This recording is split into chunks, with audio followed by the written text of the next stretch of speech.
ഈ ലോകത്തിലെ ഏറ്റവും പരമമായ രണ്ടു സത്യങ്ങളാണ് ജനനവും മരണവും. ജനനത്തെ നമ്മൾ നിറഞ്ഞ മനസ്സോടുകൂടി സ്വീകരിക്കുന്നു, മരണത്തെ വേദനയോടുകൂടെയും. ശ്രീമതി രജിത ആർ നായർ എഴുതിയ കവിത മരണം.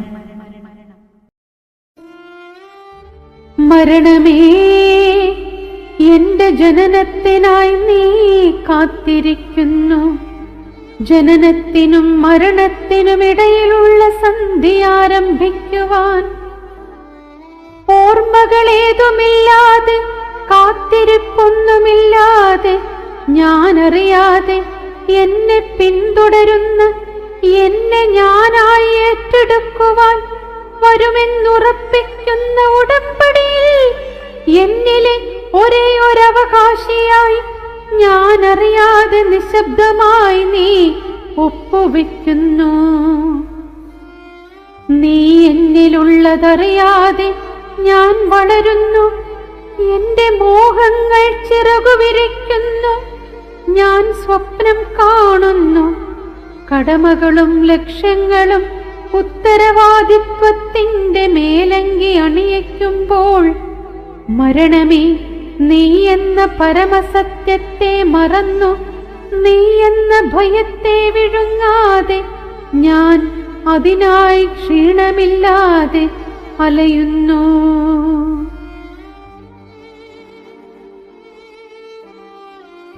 നീ എന്നിലുള്ളതറിയാതെ ഞാൻ വളരുന്നു, എന്റെ മോഹങ്ങൾ ചിറകുവിരിക്കുന്നു.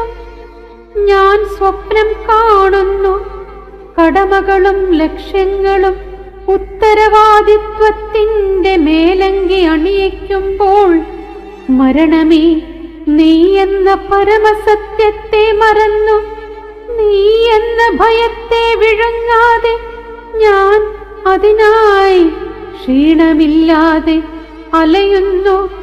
നേടാനായി യാത്ര തുടരുന്നു, നഷ്ടപ്പെടുത്താനായി നേടുന്നു. നേടുമ്പോൾ ഞാനെന്ന അഹന്ത കൂടുന്നു.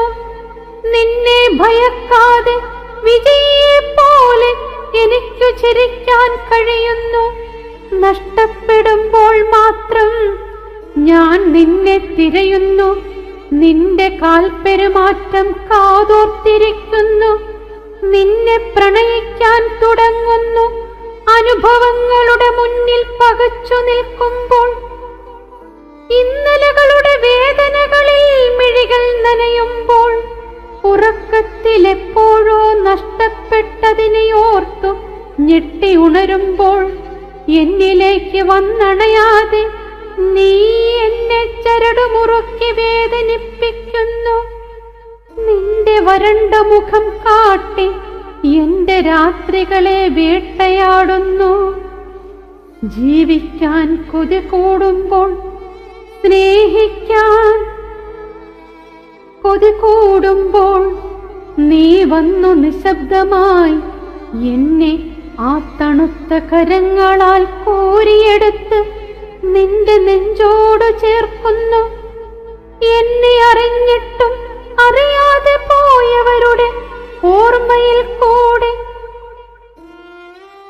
കൂട്ടിയവരുടെ, സ്നേഹിച്ചവരുടെ, ഉപേക്ഷിച്ചവരുടെ മുന്നിൽ ഒരു മഞ്ഞുകട്ട പോലെ എന്നെ ഉറഞ്ഞു കിടത്തുന്നു. നീ നിന്റെ ഊഴത്തിനായി കാത്തിരിക്കുന്നു, ഞാൻ നിന്നെയും കാത്തിരിക്കുന്നു. സ്വയം വേദനിക്കുന്നു, വേദനിപ്പിക്കുന്നു. നീ നിന്റെ ഊഴത്തിനായി കാത്തിരിക്കുന്നു, ഞാൻ നിന്നെയും കാത്തിരിക്കുന്നു. സ്വയം വേദനിക്കുന്നു, വേദനിപ്പിക്കുന്നു. മരണമേ, എന്റെ ജനനത്തിനായി നീ കാത്തിരിക്കുന്നു.